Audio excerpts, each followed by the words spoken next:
সবাইকে। আশা করি সবাই খুব ভালো আছো। গরমেতে মোটামুটি সবারই অবস্থা খুব খারাপ। তো তবুও আবারও একটাই কথা বলছি, রোদের মধ্যে যতটা কম বেরোনো যায় তারই চেষ্টা করো সবাই, আর সবাই খুব ভালো থেকো। তো আমি দুর্বা, আমার এই ছোট্ট চ্যানেলে তোমাদের সবাইকে স্বাগত। বলো তো আজকে আমি কি রান্না করব।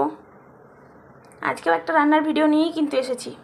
আজকে আমি করব খুব সিম্পল একটা রান্না, সেটা হচ্ছে এটা দেখতেই পাচ্ছ, পেঁয়াজ কেটে রেখেছি। অতএব পেঁয়াজ আর পোস্ত, তাহলে হবে পেঁয়াজ পোস্ত। তো তোমরা কে কে পেঁয়াজ পোস্ত খেতে ভালোবাসো সেটা অবশ্যই লাইক কমেন্ট করে জানাবে, আর ভালো লাগলে অবশ্যই সাবস্ক্রাইব করে দিও। পেঁয়াজ পোস্তটা বানানোর জন্য এখানে নিয়ে নিয়েছি আমি একটুখানি তেল। এই তেলের মধ্যে এবার আমি দেব পেঁয়াজ।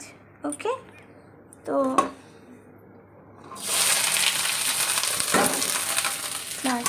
তেলের মধ্যে আমি